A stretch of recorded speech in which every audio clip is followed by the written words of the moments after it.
Hello YouTube. So tonight I decided that I was going to talk about how to set goals. And since I had an impromptu start on goals yesterday, I figured I'd give you some more specific details today. So, considering the New Year's just happened and we are all doing our New Year's resolutions or not, I figured that there was some interesting little data about that. So 27 to 36% of people who make New Year's resolutions about losing weight, eating healthier, and going to the gym more. And depending on the data that you read, about 80% of those have stopped their New Year's resolution by 3 months in. So, having good goals and having specific goals can really help you to make sure that you are getting to where you want to go, wherever that is. So, yesterday on the video I gave a poorly worded example of my goal for health and fitness. And so here are some smart ways to achieve your next goal. First thing is first, you want to make sure that you write your goals down, and then you want to make sure that you're writing them with as many emotionally charged words as possible and as much detail as possible. So if you can envision what you want, and if you can make sure that you're writing down every little detail, that can really help to focus your mind on getting to that stage. So SMART stands for specific, measurable, attainable, relevant, and time-bound. So the reason that these are important, first of all, specific. The specificity of your goal can really help you to make sure that you're getting to it. Making sure that you're putting down every last detail helps make it more real in your mind. Measurable, you want to make sure you have a measurable goal in that you don't want to say, I want to have more money. Because if somebody gives you $1, at that point you have more money and you've achieved your goal. But if you want to say, I want to make $20,000 more this year, it's very measurable. You'll be able to figure out if you're going to make those $20,000, and you can measure along the way to make sure that you're getting to the progress you want to your goal. Attainable, if you say, I want to make $20,000 more this year, and you have in your mind no way of getting there, then that might not be attainable. I think everyone has a way of getting to $20,000 more, and actually that's probably going to come up in the next episode or two. But I think almost everybody has access to $20,000 more.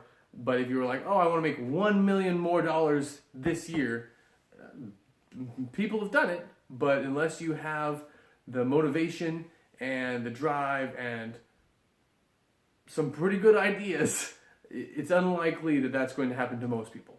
But who am I? Who am I to say that about anyone else?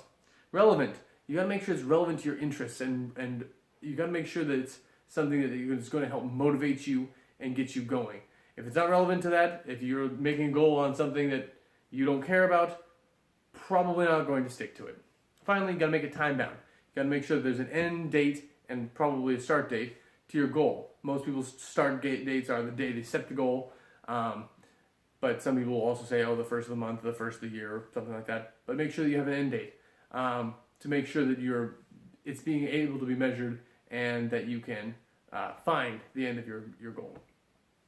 So, while you're making your goals, you want to also make sure that you attach pleasure to attaining your goal. So, for instance, for me, going to the gym, I want to make sure I'm getting to the gym 5 times a week for 1 to 1.5 hours. And so what I do is I make sure that I'm saying, okay, so I can't wait to get to the gym because that's going to make me feel a lot more energy and feel a lot better about myself. And I can't wait. I'm really stoked and really excited about it. And so then what will happen is every time I think about going to the gym, it's going to build and build on that. But not only do you want to do that, you want to make sure you attach pain to not getting your goal. So for instance, if I say, if I miss a day, then I want to think about how disgusted I would be with myself, how awful I'll feel, how those kinds of things. So some people say you don't want to think any negative thoughts. I think that it's really good to attach the negative thoughts to the pain of not accomplishing your goals. And that will help to make sure you're getting it from both sides, the carrot and the stick, especially for yourself. Finally, people will tell you that you should make sure you tell a friend about your goals, and that's only true if the friend can hold you accountable. If the friend can hold you accountable to your goals and dreams, then that's a good person to tell.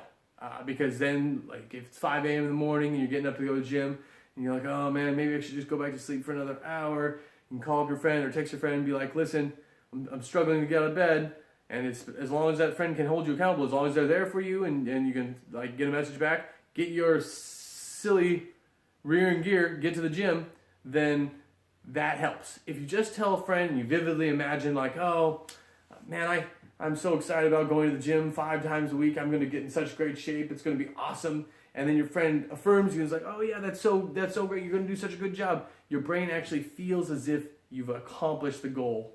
And in doing that, you'll be less motivated to take care of business, to make sure you're getting that job taken care of. So, for me in particular, the goal I talked about yesterday was my physique, my health. And here is my very specific goal. I'm going to get the JFit app, which I've had before, and I'm going to put it on my phone by tomorrow, and then I'm going to use it. I'm going to go to the gym 5 times a week for 1 to 1.5 hours each day. That's going to include a mix of swimming, stairs, and weightlifting. And I'm going to only drink caffeine 1 to 2 times per week. So caffeine and sugar. I eat less than 36 grams of sugar per day, which is what is recommended for males. If you're female, it was less than 6 teaspoons per day. And I think 36 grams is 9 teaspoons for men. And 6 teaspoons for women per day. Which, if you start looking at the labels on your food, you'll find out adds up pretty quickly. We have a lot of sugar, a lot of white flour in our society, and a lot of diabetes. So, but that'll be coming in a different episode probably also, when we're going to talk about diet. So, I also want to sleep 6 to 8 hours a night, stretch 3 times a week for 15 minutes, and that's because I'm not very flexible, and so I've got to start doing that. Actually, I'll start doing that tomorrow. That'll be when I start that goal, and all these goals. The end date is death for me. I would like to make sure that I'm staying in the best possible health for the rest of my life, and so because of that, I'm going to keep to these goals for the rest of my life. So finally, what are your health goals for 2017? And please post those down below and we can talk about them. As always, thank you so much, and make every day count.